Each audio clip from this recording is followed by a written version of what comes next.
Okay,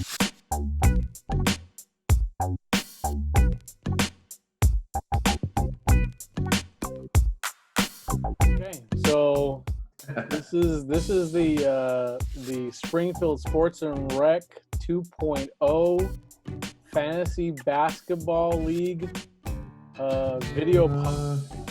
Oh my God, it's what everyone's been asking for. Right. For years. We're going to cover the goings-on of the league. Oh, this is so exciting. Yeah. I'll let you know I did shave for you. Oh, so nice. You're looking scraggly? Yeah, I was looking quite haggard. So I trimmed the bad boy up a bit. Also, Christmas is around the corner, so I wanted to look good for the family at a distance through my mask. What are we talking about? So let's kind of build up a little bit to it, because last season was a truncated season, right? Because of COVID-19. We were both at the last Kings basketball game attempted, because they actually didn't play. I think we were the last NBA game attempted. I think we can go down in history that we were there. Right. Watch the Kings. I mean, obviously the NBA continued after that, but I would say it was the last time a basketball game was played or attempted to be played before the bubble. Golden One Center. Yeah, and then the next game would have been in the bubble in Florida. Right. So. Yeah. So were you disappointed when the Yahoo essentially just said, never mind, this season's done? I was partly annoyed and partly just relieved that they made a decision. I was annoyed because I was in second. Justin just took the top spot, I think maybe a week or 2 weeks before, and then that's when things ended. And so Justin got the asterisk championship. Yeah, so how many weeks were we out of the postseason? It was March 16th. I think maybe there were like maybe three weeks left before we got into playoffs. So it was close, but no cigar, unfortunately. So, but hopefully they figured it out, and we're gonna have ourselves a full hearty season. Less games and more back-to-backs, but they're gonna get it done. So, did you care about COVID season? No, even if I did win, that's basically I mean, there were other things on my mind. Let's just put it that way. It wasn't a big deal, and if I'm gonna win the championship for Springfield, I want to win it without any caveats. No asterisks. No asterisks whatsoever. And I find it hilarious that last season was supposed to be our last season of keepers. And we decided, we'll do away with keepers. And then this season, hey, everything's a keeper. Last season was supposed to be the end of keepers. Yes. And lo and behold, what has happened? We are now going to be a dynasty league. The entire team is keepers, and it's not like a choice. This is the team you're with unless you make some moves. My major concern for doing a dynasty was, first of all, it's going to be basically adding a new person is just not an option. So that means the 10 people in our league need to be here for the long run. Because so Leo's prediction is that all falls apart within 2 years. How long did we do? We did the keepers for good 4 or 5 years. Maybe longer. I can't remember. It's been a long time. What's time? I will say this about the Dynasty League. I think it only came into fruition because of one of our longtime members dropping out of the league entirely, saying that he could no longer keep up with it because now he was a father of 2 and he stopped caring, and he decided that, but he said he just doesn't want to do it anymore. So we lost one. And this individual, this member, was consistently anti-keeper. And when he dropped out, we adopted Steve, the rookie of the league. Mm-hmm. And he is well known to side with John on a lot of things. And John, this was John's idea, the Dynasty League. It doesn't surprise me at all. Yeah. Yeah. So those two probably are co-conspirators in this case. That was the factor. It's the Steve factor, as we say. He was very gung ho about the Dynasty League, and his vote is what essentially took us to the next level. Because there's a couple of people in our league that are very like followers. They're just like, whatever everybody else wants, I'll go with that. Or some that just like to just stir shit up. Like I think. But like I said, I've come to grips with it. I actually basically drafted knowing that this is going to be my team. So I better draft people that I think I'm going to enjoy watching. So before we get into the draft, because I think the draft is something we definitely need to go in depth about, because there were some interesting like strategies. Sure. I want your opinion. Mm-hmm. I want your opinion on this Dynasty League. I know you said you were initially against it. What were your misgivings about switching over to a Dynasty League? Yeah, I mean, that's basically what I mentioned is, Dynasty League does not make room for anyone new to join. And you have to count on all 10 people in it because this is their teams. If they screw this, and then it's just, we're going to have like a bye week, 2 bye weeks, 3 bye weeks when people stop caring because their teams, they don't like their teams anymore. However, it was very encouraging to see everybody actually show up for the draft on This was Monday. the first. Yeah, we're kind of jumping into the draft already, but this was the first full 100% participation in a draft I've ever seen, I think. Probably in so long that I can't remember the last time it happened. And people came early. Like there was like 7 minutes and everybody was there. I was like, oh my God. That's encouraging. I'm ready for this. I've never done a Dynasty. All right, well, let's talk about the draft. We already mentioned the fact that it was 100% participation. Absolutely. And what was your strategy going in? I think for most people, you want to walk that fine balance of having, people who can, score, basically established stars, preferably people at the peak. If you have to have older players, so, people who are not quite into their 30s or, basically 25 to 28s are peaking at this point in their careers, and just looking at the young talent, and not even necessarily rookies, like a lot of second, third-year players who are finally adapting and beginning to will say that was my strategy. I was not looking at rookies like some people were. You did not draft a single rookie. Right, because I know a lot of people, their idea was like, I am going to predict that this person is going to be the next big thing, so therefore I'm going to pick him up. I went for, like you said, second or maybe even third-year players that appear to be the prospects for that team that they're on. Yeah, and so you were not the only one. There were actually 3 people who did not draft rookies. It's you, Justin, and Paul. No rookies drafted by any of y'all. So in terms of age, yes, let's start from the youngest to the oldest.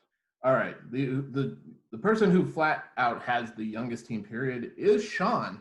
Average age of 24.5. So Sean's youngest player is Warriors' new rookie, James Wiseman, 19 years old.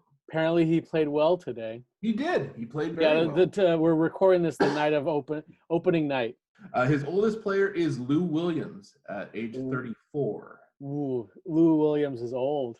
He is old, but not the oldest. No, definitely not, but he is pretty old. He did draft 1 rookie, and that was Wiseman. He is predicted to go 6th place in the league by Yahoo, and we know how accurate that generally is. You're gonna give us the Yahoo predictions as well. Okay. Yeah, which mean nothing, but it's kind of amusing to go by. And he's actually expected to go last in steals. So next youngest would be John, average age of 25.2. He drafted the most rookies, 3 rookies. Yes, I was actually on a chat session with John along with Leo and Steve while we were drafting, and he's very gung-ho about the youngins. Yeah. He's a big believer in the youngins. which is telling because he's predicted to come in dead last. Yes. His youngest player is Cole Anderson at age 20. His oldest player is BROOK LOPEZ at age 32. So it's so funny that he's still playing and people are still picking him up. Oh, yeah, no, he's been playing for well over a decade because when I joined Springfield, I think that was his second year, and that was 9 years ago, about approximate. Next, youngest would be your team. Average age at 25.8. You have 0 rookies. Your youngest player is actually. Let me see if you can guess who your youngest player is. Who do you think it is? I think it's DeJounte Murray. DeJounte Murray? No. Your youngest player is Cam Reddish at age 21, 21.3. Who do you think your oldest player is? Definitely Durant. Yes, but very close. I think he is 32.2. Russell Westbrook, 32.1. So that's crazy to me that he's 32. That's nuts. I can't believe that these guys are that old already. You are predicted to be first in blocks and last in assists. And nice. Yahoo predicts you to come in 5th place. Right, smack dab in the middle. That's me, man. There you go. Middle of the road. But people, you just lull people into a sense of security, and that's when you boom punch them in the face. I almost did that with the fantasy football league, but this past weekend was a rough one. John got me. I can relate with that because John got me before he got you. Yeah. It was not pretty. Russell, average age 25.9, which is hilarious because we were totally dogging him on his first choice in the draft, which we will get to. Yeah. Youngest player is Isaac Okoro at 19. Oldest player Stephen Curry at 32.8. Stephon Curry. Oh, it's Stephen. Stephen. Stephen. Stephen. Stephen. Stephen. Stephen. Stephen. Stephen. Stephon has an O, but never mind. I don't care.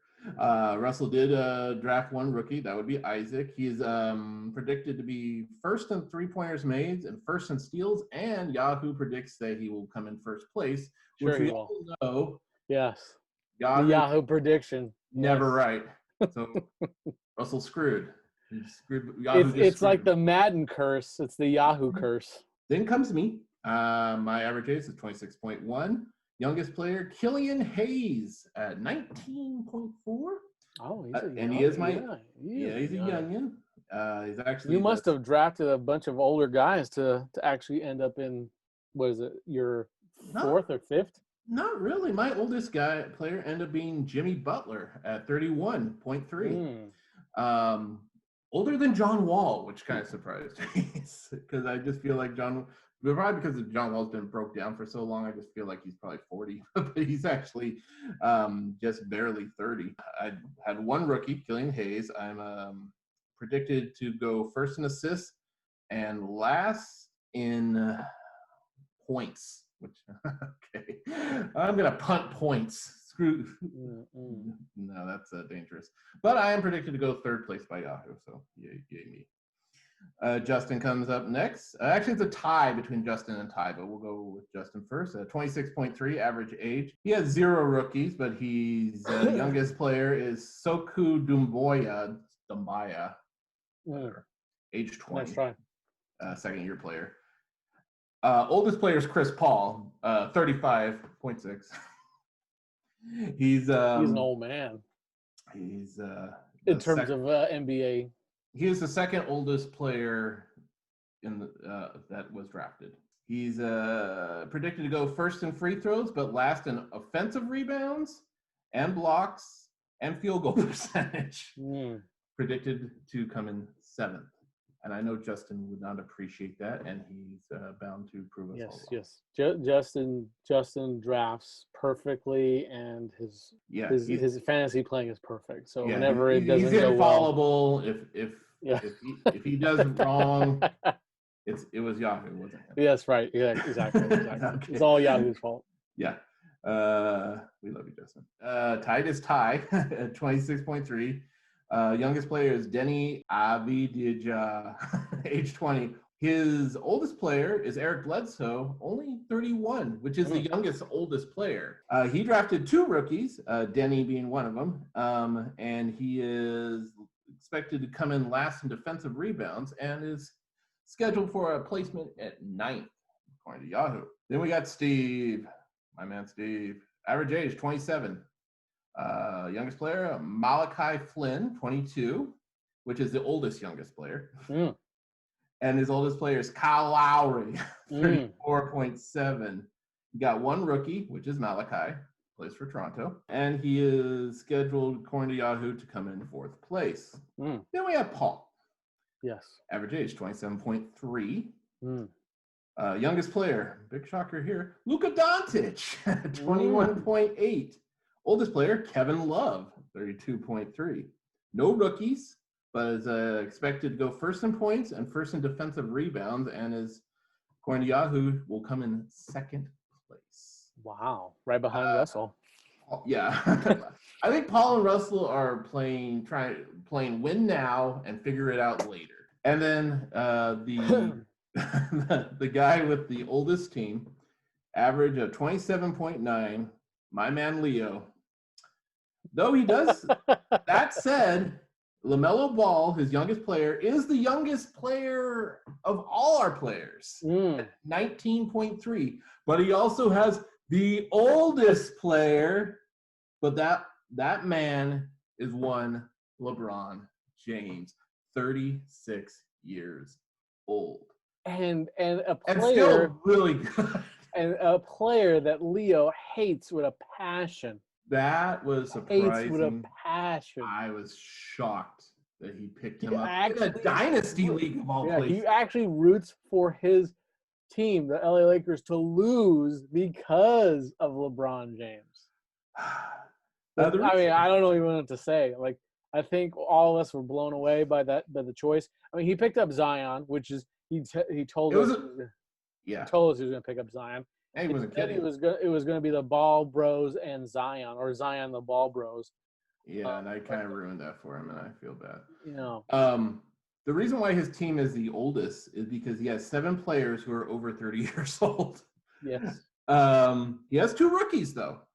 To his credit, he's got LaMelo and somebody else who I didn't write down, and he's scheduled to number 1 in field goal percentage and number 1 in offensive rebounds, but last place in free throw percentage and 3-pointers made. And Yahoo has him coming in 8th place. So there we go. Interesting. He has the youngest player, but he drafted so many other older guys that the average went up.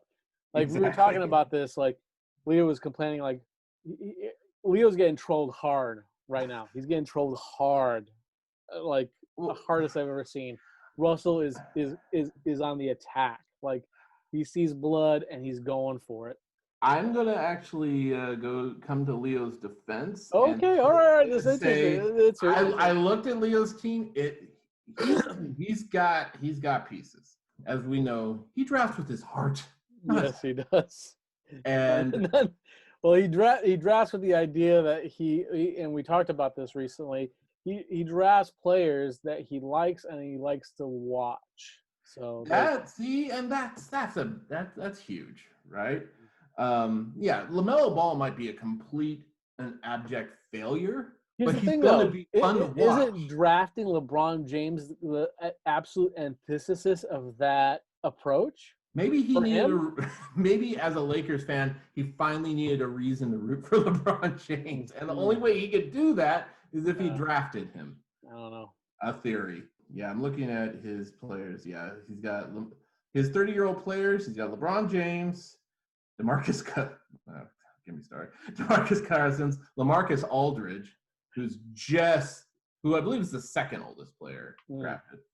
Mike Conley, Derrick Rose, JaVale McGee, and Al Horford.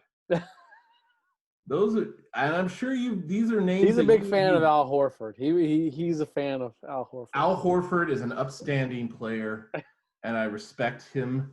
And I also recognize that he peaked about 5 years ago. Now that you've listed what Yahoo thinks is going to happen, what does McJeffrey think? I think, all right, here's the thing. Russell and Paul clearly drafted with the idea that they're not going to wait for a victory. They tried to ride that line as well as they can, but Paul wants that back-to-back victory because the last time we actually had a champion was Paul. Yeah, we're not recognizing Justin for the record. Is that just something we're not doing? COVID is a skip year. Yeah. Okay, so no trophy. So Paul still has the trophy, and the trophy. Well, he left it with me because he moved to Canada. So. What? They don't take trophies in Canada? You couldn't pack it. Oh, he didn't want to ship it. He's a cheap bastard. Right? Yeah. John hasn't shipped the football trophy. Oh, he hasn't. He hasn't. It's still sitting in New York. He still has it, even though Brian won the fantasy football league last season. Oh. So there's that. But anyway, continue. Okay. So it's based on the teams. Russell and Paul, I feel, will be into the finals because they have a lot of players who, if you look outside of Dynasty, are some of the top players now. The team I find sneaky good, though, because I went into this draft thinking there were 6 players that you could build a dynasty around. And they are, in no particular order, Luka Doncic, Anthony Davis, who you have, Nikolai Jokic, which I picked up, Karl Anthony Towns, Trae Young, and Giannis Antetokounmpo. Sean got 2 of those players. For some bloody reason, Karl Anthony Towns dropped out of the top 10 and into Sean's lap, and I was kind of shocked because Karl Anthony Towns has no weaknesses. He's either above average or average in every category. I'll tell you this. Cat has been the guy that I've always kind of like I've wanted to pick up too.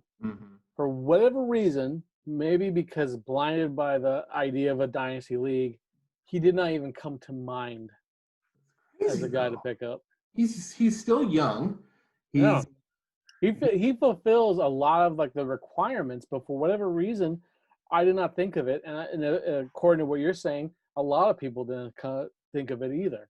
Clearly, well, when I was just happy because I picked 9th, and the fact that Jokic and Karl Anthony Towns both fell to my lap, and I actually got to pick one. I took Jokic because I've already owned Karl Anthony Towns. I think that's how I looked at it. Well, let me give Jokic a try, and I think Denver's more exciting to watch at the end of the day than the Minnesota Timberwolves.